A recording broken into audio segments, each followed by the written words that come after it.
Nous avons l'illustre Oumar Mariko, secrétaire général du parti Sadi, membre de la mouvance présidentielle, opposant habituellement, mais depuis 3 ans, il se retrouve dans la mouvance présidentielle du président Ibrahim Boubacar Keïta, donc a collaboré avec tous les partis qui forment la mouvance présidentielle. Nous avons l'honneur de le recevoir ici à Paris pour parler du Mali, pour parler de la jeunesse malienne, pour parler de la gouvernance malienne et pour parler du parti Sadi. Bonjour Oumar Mariko. Bonjour. Ça fait bientôt 3 ans maintenant que vous êtes membre de la mouvance présidentielle, vous qui avez l'habitude d'être opposant au Mali. Le mot opposant colle un peu à votre peau. Comment se porte le parti Sadi après 3 ans de collaboration avec le parti au pouvoir? Bon, je vous remercie, mais je dois préciser que je suis maintenant le président. Je suis maintenant le président du parti Sadi, je ne suis plus le secrétaire général. Depuis le congrès qui s'est tenu le 14 et le 15 décembre 2014 à Sikasso, je suis devenu le président du parti. La santé du parti Sadi ne se mesure pas à sa collaboration avec un quelconque parti, fût-il de la mouvance présidentielle. Ça se mesure par rapport à la ligne politique du parti, par rapport aux objectifs stratégiques du parti et ses activités sur le terrain. Vu de sous ce angle-là, le parti Sadi aujourd'hui gagne en vitalité. D'abord, je dois vous dire que nous sommes à Paris ici. Je suis très impressionné par tout ce mouvement autour du parti, ces adhésions massives au parti et ces professions de foi faites par-ci, par-là, alors que nous n'avons même pas préparé cette visite-là. C'est pareil, le parti Sadi à Bamako, au Mali, se structure, s'organise, s'identifie progressivement par rapport à sa ligne, continue sa démarche critique de la gestion du pays par le président Ibrahim Boubacar Keïta, reste fidèle au fait que cette présence au niveau de la mouvance présidentielle, c'est pour marquer l'esprit patriotique du parti Sadi, qui sait qu'aujourd'hui le pays se trouve dans une tourmente extrêmement importante et que de ce point de vue, il y a lieu de pouvoir travailler à la stabilité du pays, pas du régime, mais du pays, pour que nous puissions vraiment faire jouer pleinement l'activité politique. Voilà en gros. Quand je vous demandais comment va le parti Sadi après 3 ans de collaboration avec la mouvance présidentielle, c'était juste une entrée en matière. J'ai envie de vous demander comment vous faites, vous qui êtes tant critique, vous qui êtes assez cartésien, vous êtes certainement l'un des hommes politiques les plus avisés. Comment vous faites pour vous sentir dans une mouvance présidentielle où les choses qui fonctionnent le plus sont surfacturation, prise d'intérêt, enrichissement illicite, mauvaise gouvernance, oubli de la situation sécuritaire, oubli de l'école, abandon de la jeunesse? Comment vous faites, Oumar Mariko, pour participer à une mouvance présidentielle qui fait étalage de tant de calamités sur la scène publique? Bien, si nous avions fermé les yeux, fermé la bouche, fermé les oreilles, bouché les oreilles, bouché les nez, par rapport à ce qui se passe aujourd'hui au Mali, on aurait été mal à l'aise. On serait mal à l'aise. Mais nous ne sommes pas mal à l'aise parce que nous sommes restés égaux à nous-mêmes. Nous sommes restés égaux à nous-mêmes parce que le parti Sadi, depuis qu'on est avec la mouvance présidentielle, le parti Sadi jusqu'aujourd'hui, jusqu'à la date d'aujourd'hui, a le parti qui a le plus critiqué le régime dans les règles de l'art. Dans les règles de l'art qui est le sien. Nous n'avons pas changé de façon de faire. Le député que je suis à l'Assemblée nationale, je demeure celui qui a fait le plus d'interpellations et les interpellations les plus incisives. Député que je suis à l'Assemblée nationale, nous n'avons jamais accepté aller avec des lois qui compromettent soit la souveraineté nationale, soit qui font étalage pratiquement de la corruption dans notre pays. Je donne 2 exemples en passant. Nous avons refusé de voter, par exemple, la loi sur la question de défense, sur l'accord de défense entre le Mali et la France. Nous n'avons pas accepté de voter. expliquer à nos spectateurs ce que dit cet accord de défense-là, parce qu'on en parle beaucoup, peu de gens savent quelque chose. Vous qui avez eu droit à assister au débat, quel est le contenu qu'on pourrait exposer au public malien concernant cet accord de défense militaire entre la France et le Mali? Bon, ce qu'on peut dire de l'accord de défense entre la France et le Mali, c'est que l'accord de défense, en réalité, laisse la porte ouverte à l'armée française d'agir dans notre pays comme elle entend. Et d'agir dans notre pays comme elle entend. Et cet accord de défense, pratiquement, permet à la France de sévir comme si elle était dans une colonie. L'armée française a une certaine liberté de mouvement. Elle ne répond de absolument rien. Et quand elle pose des actes qui sont des actes répréhensibles, etc., etc. Je m'arrête à ces différents éléments. Je pense que vous avez la latitude de pouvoir expliquer cet accord à tout le monde. Mais je dois vous dire que ceux qui se disent de la majorité et ceux qui se disent de l'opposition et ceux de la majorité ont voté cet accord. Or, pour nous, c'est une atteinte à notre souveraineté. Deuxième chose, par rapport donc aux lois qui ont été votées et qui écorchent la liberté d'opinion. Quand on est un parti de l'opposition, on doit être très soucieux de la liberté d'opinion et d'expression. Mais aujourd'hui, je dois vous dire que les deux partis, c'est-à-dire la majorité présidentielle, excepté le parti Sadi, et l'opposition ont voté la consécration du chef de file de l'opposition dans le statut de l'opposition. Évidemment, on a raconté plein de choses comme quoi il n'y a pas le chef de file de l'opposition, il n'y avait pas le statut de l'opposition, alors qu'il y avait bel et bien un statut de l'opposition. Et les différents statuts de l'opposition qui ont été votés au Mali sont plus en avance que celui qui a été voté et qui consacre le chef de file de l'opposition. Et je dois vous dire aussi que nous n'avons pas changé de cap. Nous n'avons pas si bien changé de cap que les partis de la majorité présidentielle se retrouvent dans ce qu'on appelle la convention de la majorité présidentielle. Le SADI n'a pas signé la convention. Nous n'avons pas signé la convention parce que pour nous, c'est vrai que nous sommes avec la majorité. Alors, si nous sommes avec la majorité, nous étions des candidats distincts de la majorité. On avait un programme distinct du programme du RPM. Alors, puisque nous avons un programme distinct du programme de l'IRPM et que nous acceptons de travailler désormais ensemble pour sauver ce qu'il y a d'essentiel dans notre pays, en nous engageant dans cette démarche-là, nous avons proposé qu'il y ait une plateforme minimale dans laquelle tout le monde se reconnaît et quitte maintenant au parti présidentiel d'aller au-delà de notre plateforme ou de travailler à sa remise en question. Alors donc, nous avons proposé cela et dès lors que le parti de la majorité présidentielle a refusé, avec les autres partis, ont refusé cette plateforme-là et ont voulu simplement que l'on se présente pour reconnaître le fait majoritaire et travailler dans le sens de la répartition des postes, le parti Sadi n'a pas signé la convention. Et puisqu'on n'a pas signé la convention, en réalité, nous ne sommes pas invités aux rencontres de la majorité présidentielle, nous ne sommes pas sollicités pour la mise sur place du gouvernement, nous ne sommes pas sollicités lorsqu'il s'agit des questions majeures. Et d'ailleurs, on ne se retrouve pas sur ces questions majeures-là. Je donne le dernier exemple en passant, les spéculations foncières. Les spéculations foncières, l'opposition a beau de crier contre les spéculations foncières. Mais on a vu l'attitude de l'opposition à la dernière sortie contre du débat sur l'actualité. L'opposition, aussi bien qu'une partie des députés de la majorité, se sont mis ensemble pour battre le ministre Bathily, qui, même s'il n'est pas en train de résoudre les problèmes de façon conséquente, se bat en tout cas, dénonce, met le doigt sur la plaie, sur les spéculations foncières. Mais il se trouve que des députés de l'opposition, aussi bien que des députés de la majorité, aussi bien que les responsables politiques de l'opposition de la majorité, tous sont empêtrés dans les spéculations foncières. Donc les voilà qui se trouvent encore une fois en conjonction d'intérêts autour donc de ces questions-là. Et la dernière chose, ça c'est ce que nous avons connu à Yélémané récemment. À Yélémané, vous avez vu que des cotisations volontaires, on s'est retrouvé à imposer une loi de la TDRL sur les populations.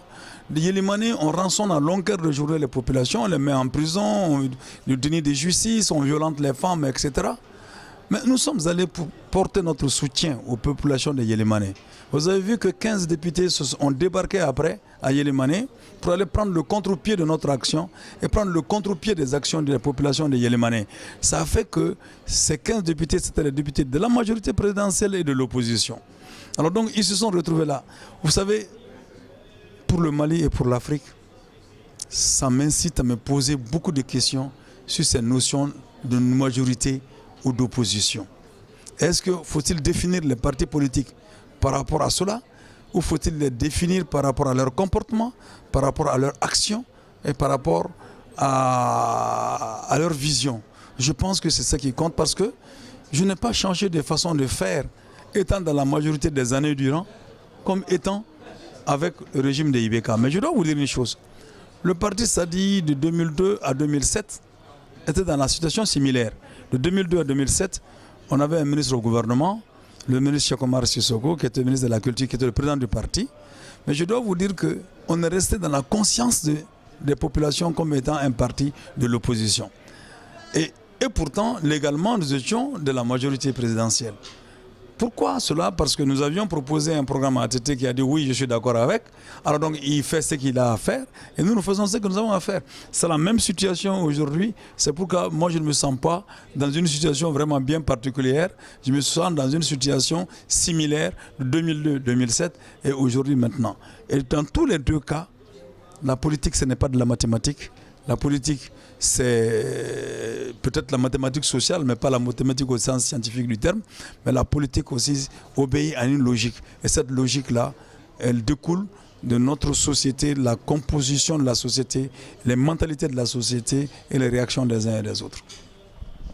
Juste une question pour clore cette petite partie-là. Donc, tout ce que vous venez de nous expliquer par rapport à vos relations avec la majorité, on a envie de se demander, vous n'êtes pas du genre à avoir la langue dans la poche. Donc, est-ce que la participation de Oumar Mariko à la mouvance présidentielle n'est pas un cache-misère, n'est pas une caution? Est-ce que ce n'est pas une arnaque contre le peuple malien?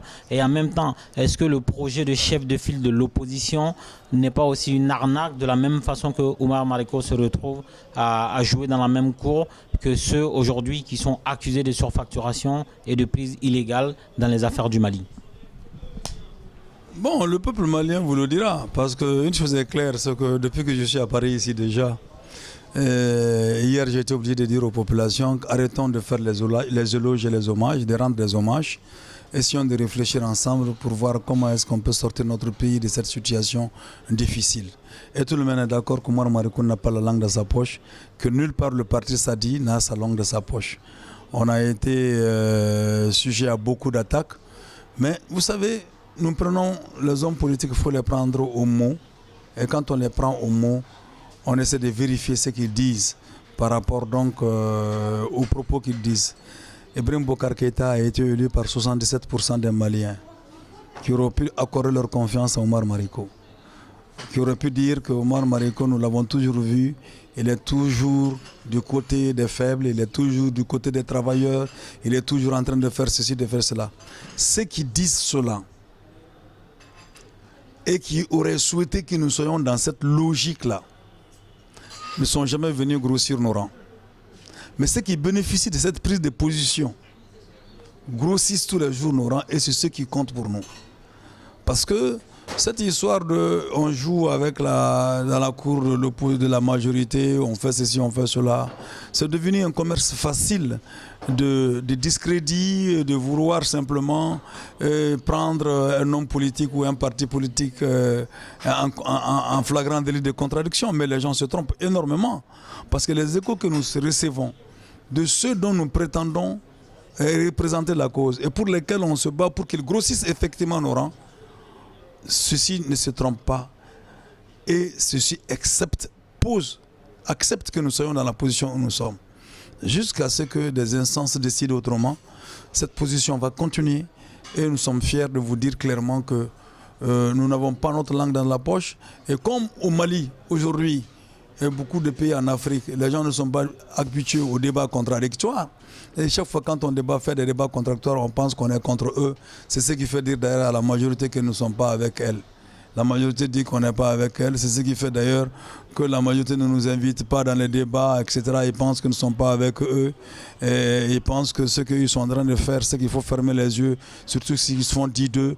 Il faut se fermer les yeux sur tout ce qu'ils font de mal, qui n'est pas bon.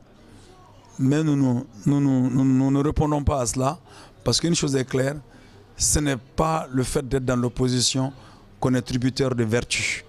Et ce n'est pas le fait d'être de la majorité qu'on est responsable de bévues. Alors donc, pour un pays qui a été géré jusqu'ici par les mêmes partis, majoritaire à l'opposition et majoritaire au pouvoir, je pense qu'il faut faire une analyse beaucoup plus fine que ça. Parce que jusqu'aujourd'hui, le Mali est dirigé par l'ADEMA et le RPM, sa racine c'est l'ADEMA. L'URD, sa racine c'est l'ADEMA. Et l'ADEMA, sa racine c'est l'ADEMA. Alors donc, si on ne comprend pas ça, on ne pourrait pas comprendre la réaction des gens qui affluent vers le parti SADI. Et je vous assure, vous allez vous rendre compte, on est fiers d'être ce que nous sommes. Là, on va parler de l'intégrité territoriale du Mali, de l'accord de paix. On ne va pas revenir sur le fait que l'accord soit bon ou pas bon, etc. Ce que j'ai envie juste de demander, c'est à l'état actuel des choses, quelle est la capacité des autorités maliennes, donc à leur tête IBK, à mettre en place cet accord-là, si toutefois nous faisons le postulat que cet accord-là était positif pour le Mali. Je veux vous dire que la capacité de ce gouvernement, il a démontré, c'est une capacité nulle. Je répète, la capacité du gouvernement est nulle en la matière. Et je peux vous dire que la gouvernance actuelle, le gouvernement actuel doit se remettre complètement en question par rapport à la gestion de la situation au nord. Je préfère parler de la gestion de la situation au nord qui suppose une vision et qui suppose aussi une vision connue, comprise de toute la population malienne. Vous savez, quand vous regardez de très près les politiciens maliens, encore une fois, ceux qui sont au pouvoir et ceux qui sont à l'opposition, le peuple a du mal à faire une lecture correcte de leur comportement vis-à-vis de la question du Nord. Mais nous, on sait ce que nous voulons. On sait ce que nous voulons parce qu'on sait que nous sommes résolument engagés pour la paix et pour qu'il y ait la paix.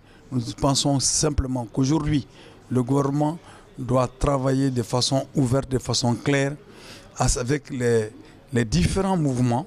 J'ai entendu les mouvements Gandaïkoy aussi qui dit qu'il faut qu'elle fasse partie des patrouilles, pourquoi pas. La plateforme doit faire partie des patrouilles, pourquoi pas. La SEMA, les patrouilles, pourquoi pas. Et l'armée, les patrouilles. Mais la question ne se limite pas à ces patrouilles-là. L'intérêt de ces patrouilles-là, pour moi, c'est de faire en sorte qu'il y ait un minimum de sécurité qui puisse garantir le retour des populations réfugiées en dehors du Mali.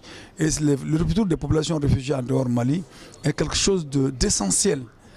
Non seulement les populations doivent retourner, mais aussi il faut travailler pour le retour des services sociaux de base. Et dès que les services sociaux de base retournent, avec le retour des réfugiés, on aurait fait un grand pas. Mais que ce soit la majorité, que ce soit l'opposition, excepté notre parti, tout le monde est soucié. L'armée va où? L'armée où? Et à tel enseigne qu'on a l'impression que c'est les mouvements de la rébellion qui sont les forces d'occupation. Mais les forces d'occupation, ce sont les armées étrangères. C'est l'aménagement, c'est Barkhane. C'est ça les forces d'occupation, c'est ça les forces étrangères. Dès lors que ces forces d'occupation, ces forces étrangères concourent à ce qu'il n'y ait pas deux forces armées maliennes, mouvement armé et puis mouvement loyaliste, armée loyaliste qui se tapent dessus, la politique doit avoir une vision telle que les gens puissent véritablement travailler pour qu'il y ait cette dynamique-là qui s'installe. Mais il y a beaucoup d'autres choses derrière cela. Et on n'arrive pas à dépasser ces premières étapes. Vous avez vu, l'opposition a dit oui, on est d'accord avec, on prend acte des accords. Elle ne peut pas dire autrement parce que toutes les puissances étrangères étant d'accord avec l'accord, vous allez suivre, l'opposition va aussi dire qu'elle est d'accord avec l'accord. Et je vous dis aujourd'hui, notez-le bien, chaque fois que les puissances étrangères seront d'accord avec quelque chose, derrière le pouvoir, cette opposition sera d'accord. Alors donc, justement, vous venez de dire quelque chose de très grave, s'ils vont considérer ça comme une accusation, justement. Vous dites que chaque fois qu'il y a l'odeur de la France derrière quelque chose, si une loi émane de cette chose-là, elle passe à l'Assemblée nationale avec le vote de la majorité et de l'opposition. Est-ce que le fait qu'au Mali aujourd'hui, pour être président, qu'on soit Ibeka, qu'on soit Soumaïla Cissé, qu'on soit Modibo Cissé, est-ce que si on n'a pas le soutien de la France, est-ce qu'on peut être président au Mali? Est-ce que justement tout le monde n'est pas en train de courir après les relations France-Afrique pour espérer devenir président un jour? Et si tel est le cas, c'est finalement ce qui fait que personne ne veut être fâché avec la France. Est-ce que vous êtes d'accord avec cette façon d'analyser la politique malienne aujourd'hui? Ce que je dis, il n'y a aucune gravité là-dedans, c'est un constat. C'est un constat auquel on est rendu. Et jusqu'à l'élection de Ibeka en 2013, c'était comme ça. Et j'ose espérer que ça va continuer, que ce soit le peuple malien lui-même qui choisisse son président de la République. Mais une chose est claire, c'est qu'effectivement, toute l'opposition, la majorité, vous avez même vu, l'opposition court derrière effectivement la France. Et Ibeka, depuis son élection, au lieu de courir derrière le peuple malien, il court derrière la France. Malgré que c'est le peuple malien qui a opéré une rupture, puisqu'au départ, Ibeka n'était pas le candidat choisi par la France, accepté par la France. La France avait ses candidats, que ce n'était pas Ibrahim Boubacar Keïta. C'est le peuple malien et son armée, les mouvements islamiques qui ont cautionné, soutenu Ibrahim Boubacar Keïta. Et j'aurais souhaité que cette dynamique continue, que cette force aussi arrive à une conclusion où ils apprécient ou désapprécient la politique d'Ibeka pour choisir, encore une fois, des personnes qui sont capables ou la personne qui est capable de coller avec leurs aspirations. C'est ce que je souhaite. Mais pour l'instant, ce que je dis n'a aucune gravité, c'est ça la triste réalité. Mais ce que je vous dis aussi, c'est que personnellement, je ne suis pas dans cette logique-là. Je pense que le Mali est un pays très grand, très beau, qui recèle d'énormes potentialités, qui peut être même une puissance dans la sous-région. J'ai cette conviction profonde. Je pense que le jour où on comprendra cela, que le peuple malien comprendra cela, que les dirigeants comprendront cela, en ce jour-là, le Mali va sortir de l'univers. Et cela ne se discute pas en France, cela ne se discute pas aux États-Unis, cela ne se peut se discuter qu'au Mali, qu'en République du Mali. Et c'est pourquoi je suis à la recherche du peuple malien, je me bats auprès des populations maliennes pour qu'elles arrivent à cette conclusion et que nous puissions aussi ainsi être portés au pouvoir. Mais si la quête du pouvoir doit passer par une quelconque allégeance à la France, eh bien, ne comptez pas sur Oumar Mariko pour en être un. Je crois que vous n'aurez plus de visa après cette interview-là. Tout à l'heure, vous avez dit que Ibeka n'était pas le candidat de la France. Donc, ça suppose qu'il a été le candidat de la France. Et qui étaient les candidats de la France avant que le choix ne porte sur Ibeka? Puisqu'on est avec Oumar Mariko, seule la vérité sort ici. On ose espérer que vous allez nous balancer les noms de ceux qui étaient ces candidats-là. Mais pour une fois, vous serez dessus parce que je passe dessus. C'est du passé. Mais observez seulement, il n'était pas le candidat de la France, il a fini certainement par l'être parce que la France s'est rendue compte de l'évidence. Bon, les gens ne vont jamais reconnaître ces questions-là, mais je ne vous donnerai aucun nom. Les noms étaient cités à un moment donné, mais je ne vais pas non plus augmenter mes inimitiés avec certains milieux politiques parce que, comme on le dit, seuls les imbéciles ne changent pas. Peut-être que hier ils avaient cette vision, aujourd'hui ils changeraient. S'ils changent aujourd'hui, on pourra se retrouver. Mais si d'aventure, les politiciens pourraient lever le doigt pour pouvoir contester ce que je dis dans sa généralité, ben je verrai qui le conteste et je lui dirai qui il est en réalité. Et comme il saura, et comme il saurait déjà qui je suis. Donc je pense que là-dessus, on peut passer à d'autres questions. Vous dites que vous cherchez à rassembler les Maliens, vous voulez être président un jour et ça passe par les Maliens. Et ces Maliens-là, l'écrasante majorité est jeune. En tout cas, ceux qui ont une carte Nina qui peuvent voter sont en grande majorité jeunes. Et aujourd'hui, je me fais un peu le porte-parole de cette jeunesse-là qui crie tous les jours sur les réseaux sociaux.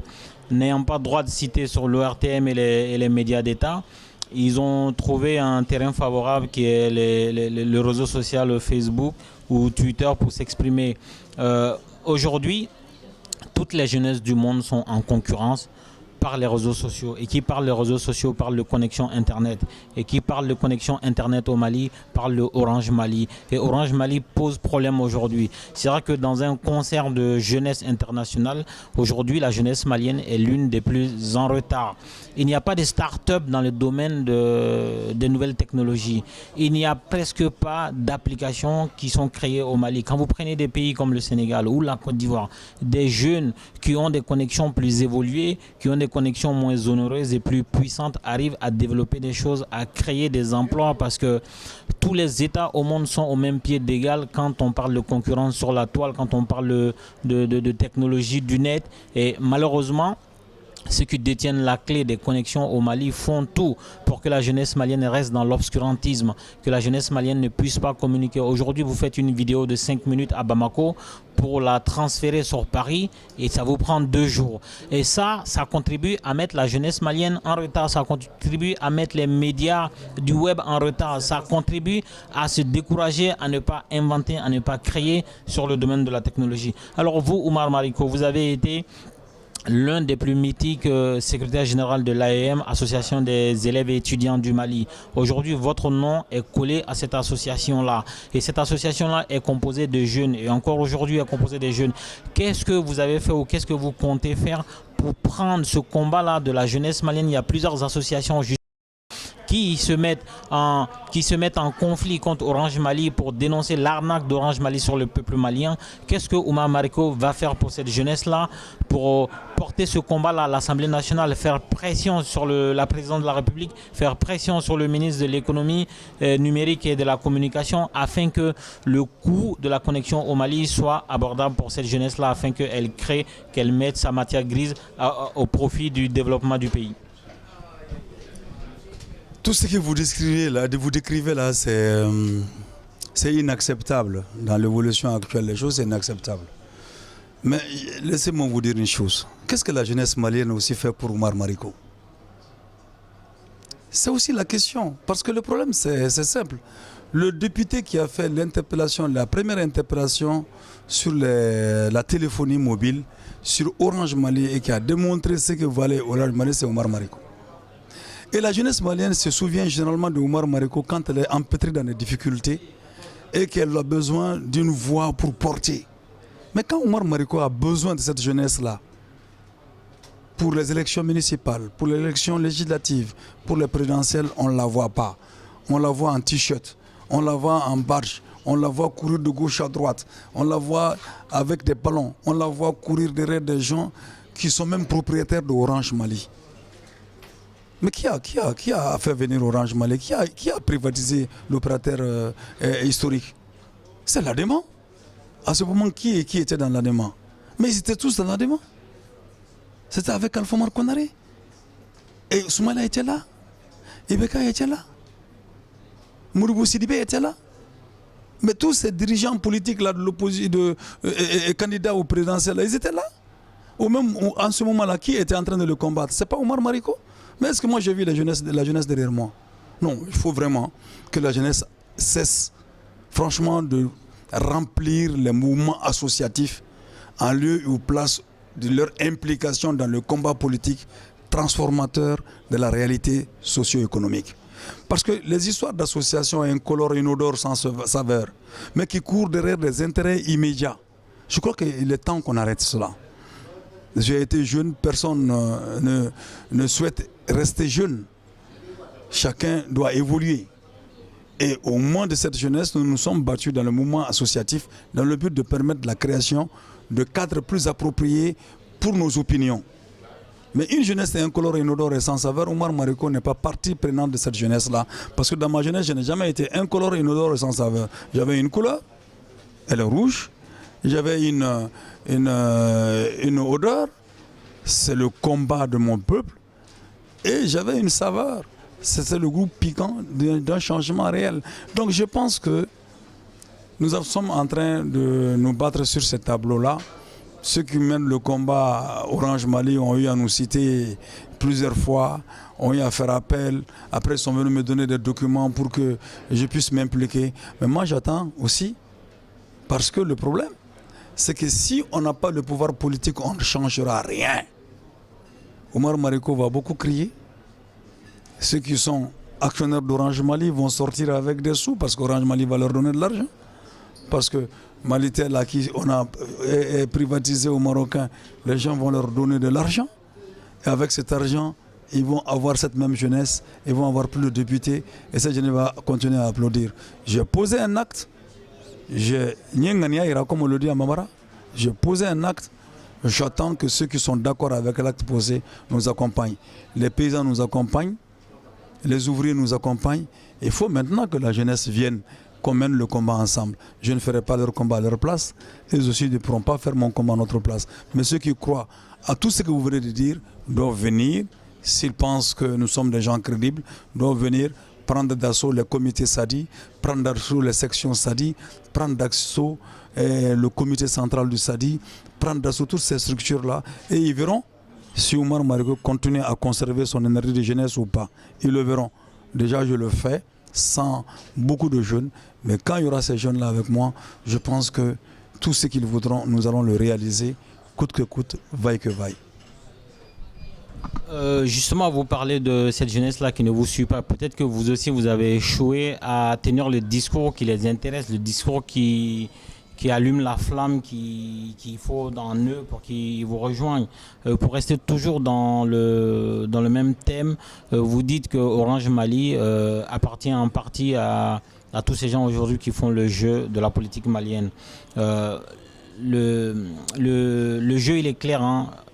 Les box et la connexion sont plus chers à Bamako. C'est-à-dire que Orange Mali est une société de droit français. Les box ici et les forfaits téléphoniques des portables en tout cas coûtent 19 € ici, 19,99 €. Et sachant que ici nous avons des pouvoirs d'achat plus élevés qu'au Mali, comment les politiques maliens ont pu accepter qu'il n'y ait pas de dumping fiscal, qu'il n'y ait pas une adaptation des coûts tarifaires à la population? Est-ce qu'il n'y a pas une volonté quelque part de maintenir cette population-là à un niveau de sous-information, à un niveau de sous-développement pour pouvoir l'utiliser finalement chaque 5 ans selon les volontés de celui qui sera soutenu par la France? Oui, c'est possible de dire que c'est facile de dire que quand on n'arrive pas à mobiliser, on a échoué. Mais aussi, c'est intéressant de savoir les motivations que les uns et les autres ont eues en prenant de telle ou telle position. Je vais vous dire une chose, c'est que ce que vous dites là, j'ai dit tantôt que c'était inacceptable que le Mali connaisse toutes ces situations-là. Prenez Orange Mali, cherchez les actionnaires dans Orange Mali. Moi, je ne vous en dirai pas plus. Cherchez les actionnaires d'Orange Mali. Si vous voulez aussi, prenez mon interpellation de cette date-là qui ne touche pas à ces aspects dont vous parlez. Parce que ces aspects dont vous parlez sont des aspects assez pointus et qui sont des aspects technologiques. Demain, quand leurs intérêts vont leur commander de baisser le prix pour que ces enseignes-là soient accessibles et qu'il y ait beaucoup plus de clients, ils vont le faire sans débat, sans discussion. Donc, et si en le faisant, ils peuvent créer d'autres problèmes, ils vont créer ces problèmes. Parce que leur logique n'est pas de rien d'autre que d'augmenter la rente qu'ils ont dans l'exploitation de la société. C'est ce qui se passe. Donc, si cela doit conduire à la sous-information, cela doit conduire au sous-développement, ce n'est pas le regard, mais chercher à savoir qui sont actionnaires là-dedans. Et vous voyez, la plupart de leurs enfants travaillent à Orange Mali. Ça, c'est la pratique connue, ça. Ils ont tout privatisé. Ils privatisent les sociétés et entreprises publiques. Ils privatisent l'air, ils privatisent le soleil. Et après, vous allez trouver, ce sont leurs enfants qui travaillent là-dedans. Ce sont leurs parentés qui travaillent dedans. Allez-y voir. Je ne parle pas des enfants qui vendent les cartes dans tous les coins du pays. Et restez à chercher à savoir comment les recrutements se font dans ces boîtes-là. Ils ne vont pas se faire à Rakiri, là. Et les autres qui n'en ont pas leur intérêt, c'est eux qui sont en train de les suivre et de pouvoir ou de mater ceux qui sont censés être avec eux dans le même combat. On les tape dessus, on les diffame, on les calomnie, ils procèdent de ça, après ils veulent que les gens soient avec eux dans leur combat. C'est extrêmement difficile. Ce combat-là, je vais vous dire aussi que ce problème de Orange Mali, encore une fois, je dis, si vous partez de là pour essayer de dire qu'il faut trouver un discours mobilisateur de la jeunesse, c'est qu'en réalité, aujourd'hui, peut-être qu'aujourd'hui, beaucoup de gens sont en train de désenchanter. Quand vous vous adressez à la jeunesse, nous avons besoin du concret. Vous parlez trop, vous philosophez trop, vous analysez trop. On est pressé, on veut avoir. On veut avoir ci, on va avoir ça. C'est vrai qu'il y a toujours un conflit de générations, mais moi je dirais qu'à un moment donné, nous étions une jeunesse rêveuse. Une jeunesse rêveuse qui pense pouvoir dégager des montagnes, soulever des montagnes.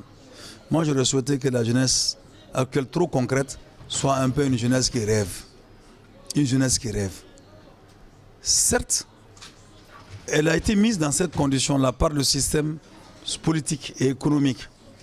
Mais chaque génération a une mission à accomplir. Et cette mission, on ne l'accomplit pas simplement parce qu'on est jeune. Nous avons essayé d'accomplir une mission et nous avons posé des actes qui resteront gravés longtemps dans l'histoire de ce pays. Mais nous l'avons fait aussi en étant avec des moins jeunes que nous. Alors donc, il nous a suffi simplement de voir que ces moins jeunes étaient sur une trajectoire qui correspond à notre futur pour que nous nous y engageons. Mais quand vous allez voir les jeunes qui disent « Est-ce que je peux avoir de l'emploi? Est-ce que je peux avoir ceci? Est-ce que je peux avoir cela ?» Dès qu'on ne fait pas le lien entre la pensée politique, la vision et l'emploi, mais qu'on veut tout de suite que vous réglez des problèmes, mais ça devient compliqué là, ça devient compliqué. Alors donc je pense que, fort heureusement, il y a un certain éveil de conscience qui est en train de se faire au niveau de la jeunesse, parce que les gens ont suffisamment vu. Alors donc de ce point de vue, nous qui pensions notre discours qui était un discours inaudible hier, je pense que ce discours est beaucoup plus écouté. La chose qui reste, c'est de faire la jonction entre ceux qui ont écouté ce discours, qui sont d'accord avec ce discours, et notre corps politique. Et c'est ce que je disais tantôt en disant qu'ils prennent d'assaut les comités SADI, qu'ils prennent d'assaut, qu'ils ancrent là où ça n'existe pas, qu'ils prennent d'assaut les sections SADI, qu'ils ancrent là où ça n'existe pas. Et ils verront si c'est le SADI qui fait barrage à l'évolution de la jeunesse. Moi, Mariko fait un peu de publicité sur RP Média. Pour rester encore sur la thématique de la jeunesse, vous savez que ça fait plusieurs semaines que l'UUG, l'Institut universitaire de gestion de Bamako, n'étudie pas. Et donc, il y a un problème entre les enseignants qui, pour la plupart, selon mes informations, étaient des étudiants, donc qui étaient très proches de certains enseignants. Et ces enseignants-là leur ont permis de faire des travaux dirigés et de fil en aiguille, ces gens sont devenus des professeurs sans statut réel au niveau de l'État. Et donc ces gens aujourd'hui demandent, après peut-être 10 ans, 15 ans de présence à l'UIG comme enseignants, demandent un statut réel auprès de l'État, d'où le blocage. Et cette jeunesse-là aujourd'hui qui est inscrite à l'UIG, qui n'étudie pas, n'est pas très loin d'une bombe à retardement. Vous savez que le terrorisme aujourd'hui existe dans notre pays. Le terrorisme n'est plus Touareg. Autrefois, dans l'inconscient collectif, quand on pensait à un terroriste, on pensait Touareg. Aujourd'hui, le terroriste peut être Mariko, il peut être Diarra, il peut être Koulibaly, il peut être Keïta. Est-ce que le parti SADI est au courant? Et si vous êtes au courant, qu'est-ce que vous avez fait? Ou sinon, qu'est-ce que vous êtes en train de faire pour gérer cette situation-là qui n'a que duré et qui peut mettre à jamais un frein au processus d'éducation de certains étudiants à Bamako? Vous savez que ce n'est pas correct de telles démarches qui a été faite par les jeunes. Mais vous savez que pour moi, la jeunesse n'est pas responsable. Parce que la plupart du temps, j'ai vu des cas similaires, la question des faux diplômes. C'est des fonctions, des recrutements qui ne sont rien d'autre que des récompenses de gens qui se sont impliqués dans telle ou telle élection au niveau du gagnant. On a vu des gens qu'on recrute des catégories A, des catégories B, qu'on recrute comme des conventionnaires dans les services. Et après, on a fait voter une loi à l'Assemblée nationale. Et puis, on consacre le recrutement de ces gens dans leur propre catégorie. On a vu tout ça. Et cette situation, c'est pratiquement la même chose. Mais là où je dis que si la jeunesse, elle est victime de cette situation, elle est doublement victime. Elle est victime doublement parce que Ceux qui l'ont fait parce qu'ils ont fait de la spéculation sur leur misère. Les jeunes travaillent, diplômés, on a besoin d'emploi. Ils sont victimes donc des hommes politiques qu'ils ont servi pour cette fin, en sachant que c'était de la fraude. Ils sont victimes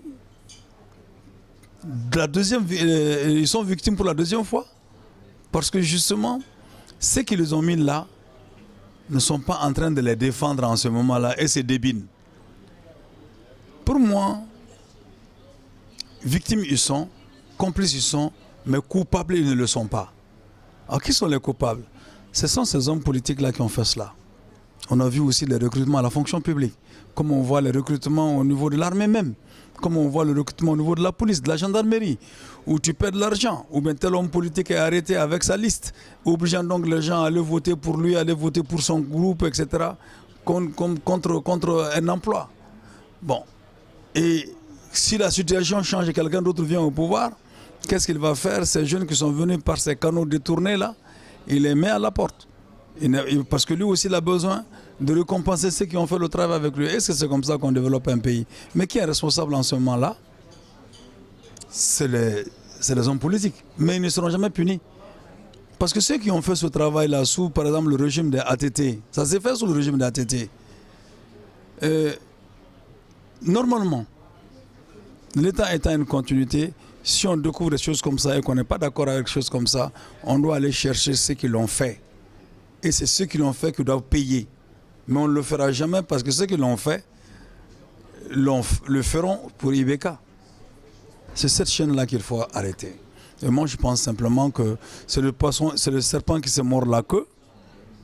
Et quand on s'engage dans telle lutte avec eux, dès lors qu'il y a un consensus qui est trouvé, ces gens se retournent contre nous. On a vu. Nous avons essayé de soutenir des gens dans cette façon de faire pour briser. Mais après, dès que nous mettons le pied là-dedans, on vous dit attention, si vous voulez vraiment que votre problème soit réglé, enlevez la bouche de Omar Mariko dedans. On a vu ça. Donc on enlève la bouche de Omar Mariko là-dedans, comme ça on va vous régler votre problème. Et donc finalement, non seulement ces jeunes on ne les voit plus, mais ce sont ces gens-là qui tapent sur Twitter, qui nous insultent, qui tapent sur le truc, pour vraiment, ils font fort pour pouvoir encore s'acoquiner avec les nouvelles personnes qui vont les avoir, pour qu'ils se fassent recruter par le plus fort que le prince du jour. Mais c'est dans ces situations qu'on a. Mais heureusement pour nous, cette méthode-là ne concerne pas plus de 10%, 2% de la jeunesse. Donc le reste de la vague vont certainement venir militer au parti Sadi pour qu'on arrête pour de bon et qu'on aille véritablement vers la création de structures capables donc de recruter plus de jeunes. Et le Mali en a besoin aujourd'hui. Pour le cas des universitaires, les étudiants, j'ai intervenu récemment contre la violence scolaire. Et quand j'ai intervenu, nous avons aidé des jeunes de l'AEM qui étaient pourchassés pour qu'on arrête de les poursuivre. On n'a pas entendu, on l'a fait sans bruit. On n'a pas voulu faire de bruit là-dessus parce qu'ils ne sont jamais sûrs. Ils m'entendront, ils ne sont jamais sûrs. Ces jeunes de l'AEM là, ce n'est pas notre génération, ils ne sont jamais sûrs. C'est des gens qui sont de l'AEM, dirigeants de l'AEM. Vous les voyez avec des sotramas, vous les voyez avec des biens matériels, etc. Ils bouffent à tous les râteliers. C'est pour cette raison qu'un jour, Safone Togo m'a dit, lors d'une conférence de presse, voilà le camarade Mariko, on se reconnaît en lui. Je dis, moi, je ne me reconnais pas en vous. C'est clair, je ne me reconnais pas en tel jeune. Et Dieu merci, il y a beaucoup d'autres jeunes qui refusent cette situation et qui sont victimes de la violence. Une violence entretenue par le pouvoir lui-même. On a vu avec Amadoun Traoré et tous les autres, une violence entretenue par le pouvoir et qui réprime ceux des jeunes qui veulent rester sur la ligne et qui veulent avancer. Alors donc, ces jeunes-là, c'est eux qu'il faut aider, c'est eux qu'il faut soutenir. Mais les autres là sont déjà très vieux. Parce que s'ils enfourchent la même façon de faire que ces vieux corrompus, etc., donc ils sont déjà vieux, ils sont plus vieux que Omar Mariko. La première fois qu'on s'est rencontrés, c'était à l'aéroport international Modibo Keïta. C'est là qu'on a fait connaissance, on a échangé nos coordonnées. Moi, je venais à Paris, vous rentrez à Bamako. Et quand vous arrivez à l'aéroport de Bamako, c'est la désolation. Comme vous avez pu l'entendre, hein, quand vous êtes malien et que vous rentrez au Mali, vous avez le sentiment de rentrer en territoire étranger. Jusque-là, le passeport malien n'est pas le passeport le plus respecté à l'aéroport du Mali.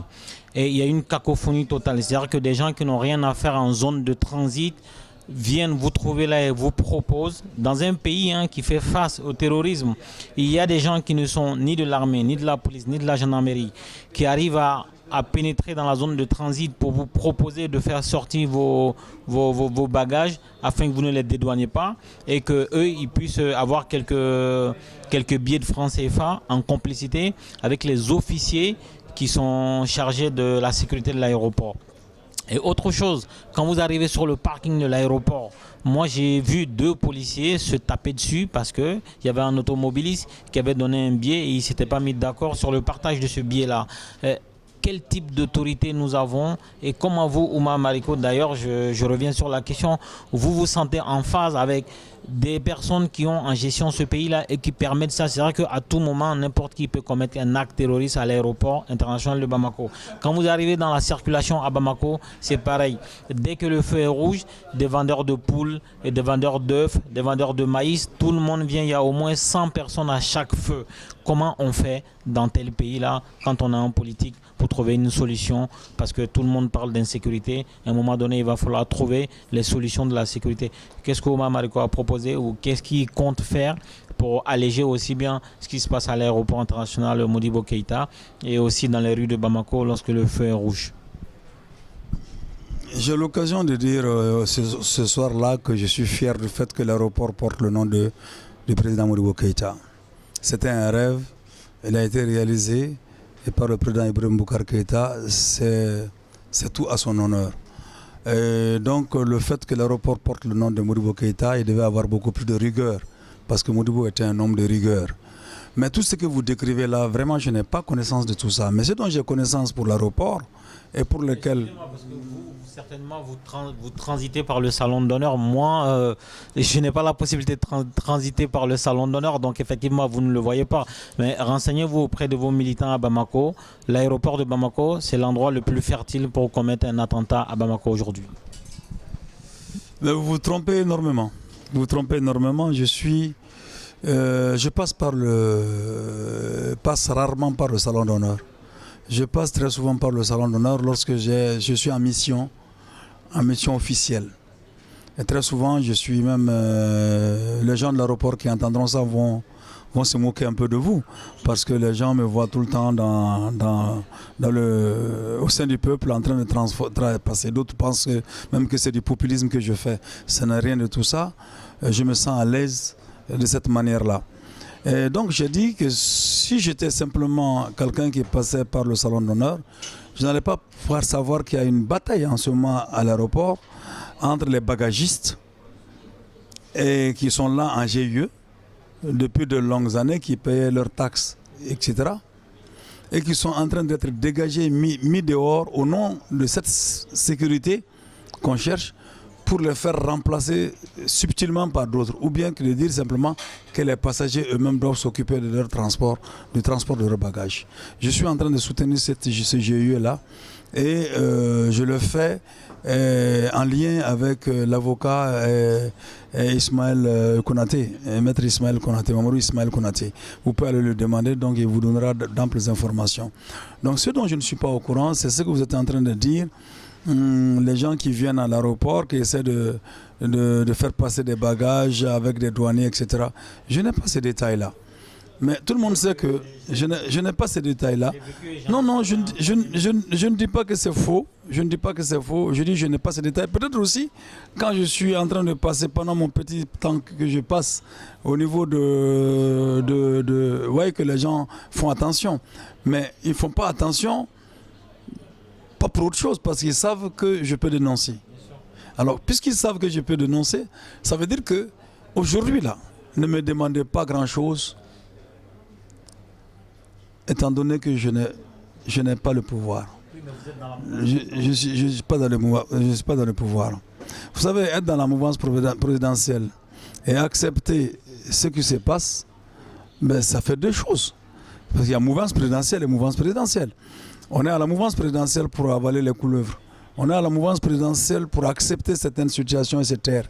Ce n'est pas notre cas. Notre cas aussi, c'est d'attirer l'attention de la mouvance présidentielle qu'il faut faire attention. Ceux qui ont des responsabilités, qu'il faut faire extrêmement attention au langage de changement qui a été tenu par la mouvance présidentielle et le comportement qui a cours en ce moment-là.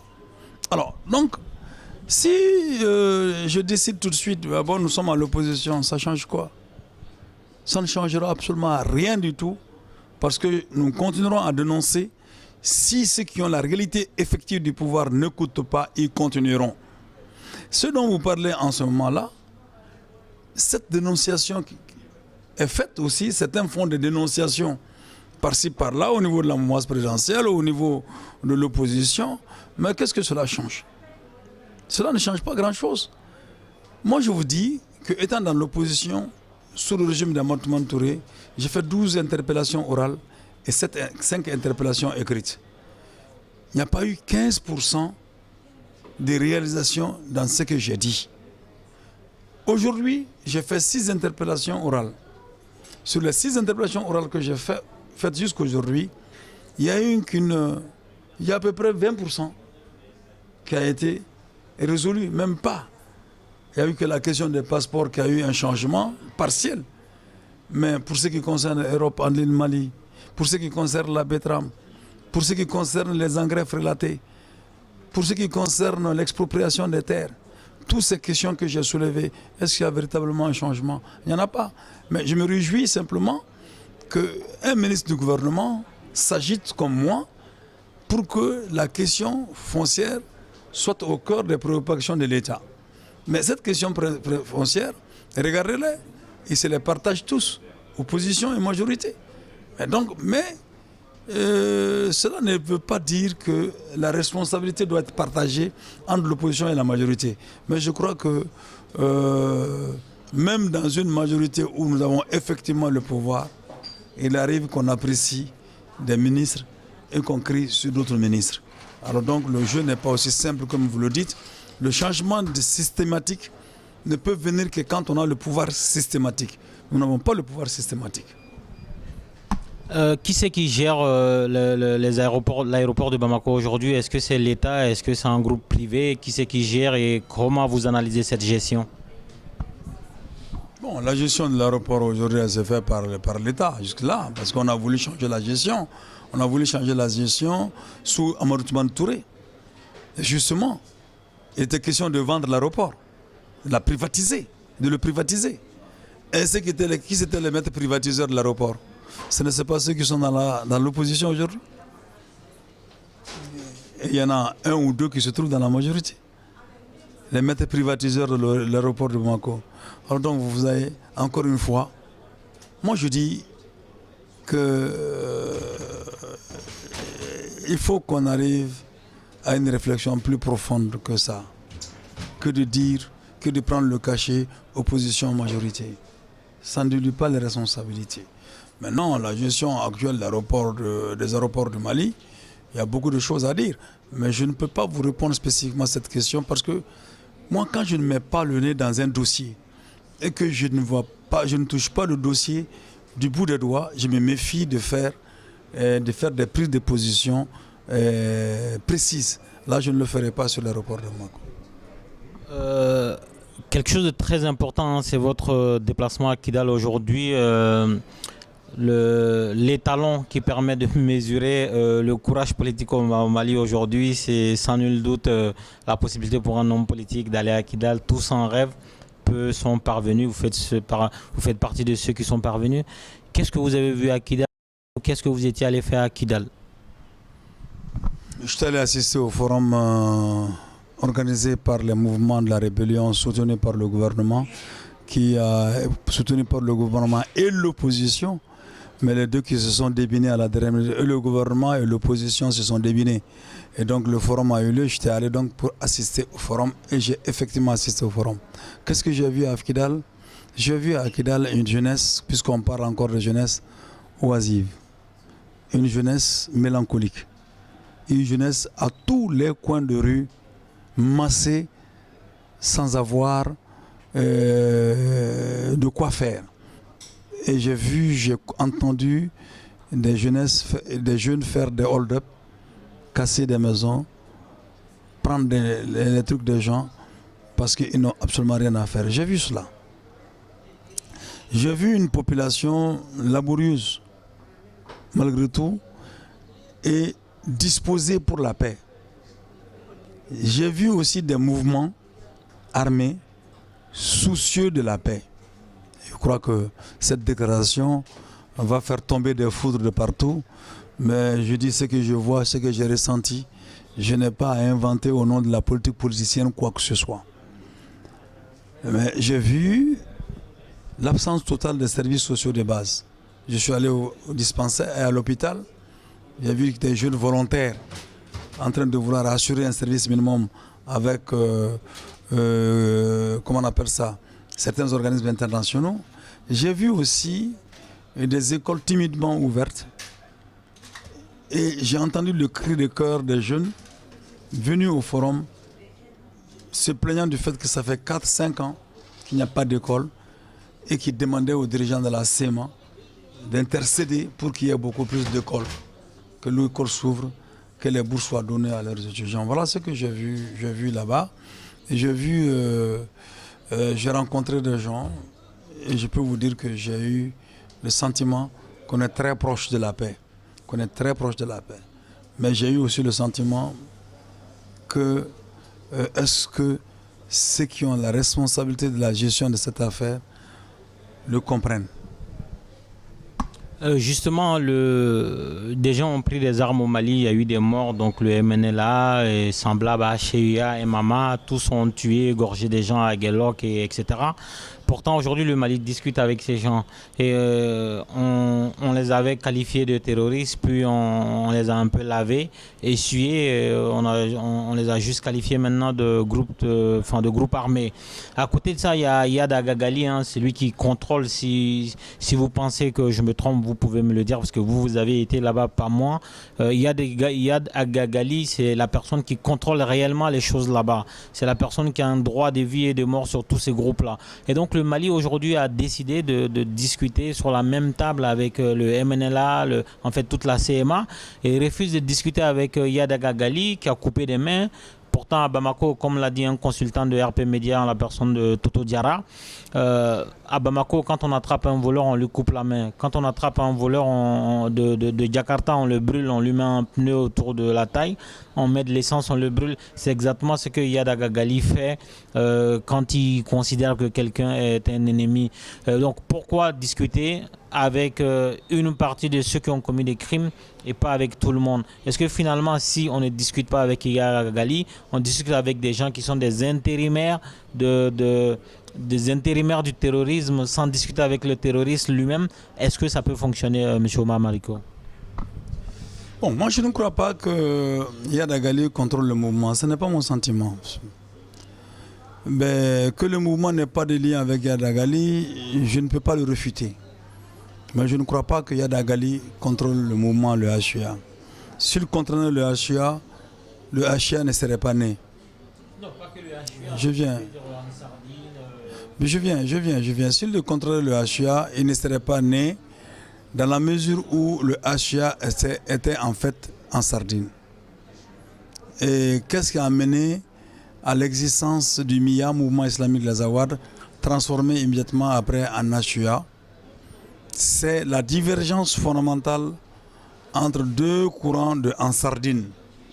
Yad, qui était l'incarnation d'un courant, qui avait voulu qu'il fallait attaquer les positions de l'armée nationale pour ne pas avoir affaire à la communauté internationale, et avec derrière beaucoup d'autres choses qui montrent qu'en réalité Yad Agagali a un soutien ailleurs.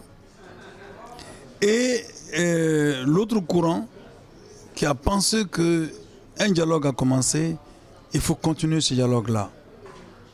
Donc ça, c'est la HUA. Donc s'il y avait une complicité un accord aussi contrôlé. Il aurait pu mobiliser en Sardine en entier pour aller attaquer Kona. Et je suis convaincu d'une chose, ce serait une vraie attaque. Et cette attaque-là n'allait pas être aussi facilement vaincue. Alors donc, maintenant, discuter avec Yadagali. Moi, je ne sais pas si le gouvernement a déjà refusé ouvertement de discuter avec Yadagali ou pas. Mais ne vous en faites pas. Le jour où la France dira qu'il faut discuter avec Yadagali, le gouvernement discutera avec lui. Dernier thème, hein, parce qu'il se fait tard et vous êtes fatigués, nous aussi. On va faire un petit jeu. Hein. Je vais vous donner une liste de politiques maliennes et vous allez leur mettre un carton jaune ou un carton rouge. Le carton rouge, ça veut dire qu'ils ne sont pas bons pour le job. Le carton jaune, on peut peut-être essayer, on donne un avertissement. Et il n'y a pas de joker. On est d'accord. On va commencer par Ibrahim Boubacar Keïta. Ibrahim Boubacar Keïta doit faire extrêmement attention. Donc c'est un avertissement. Carton jaune. Le Premier ministre Modibo Keïta. Je crois qu'il est temps qu'il s'en aille. Donc vous distribuez votre carton, moi je qualifie. Il est rouge alors. Carton rouge. Moussa Mara. Évidemment c'est un carton rouge. Avec tout ce qu'il a eu à faire à Kidal, on l'a vu. Il doit répondre. Thiema Koulibaly. Mon cousin à plaisanterie. Mon cousin à plaisanterie, je crois qu'il mérite aussi le carton rouge. Soumaïla Cissé. Pour le 30 avril, pour l'embargo sur le Mali, sur les armes, pour l'appel à la CEDEAO, quel carton il mériterait pour moi? Évidemment, il a le carton rouge.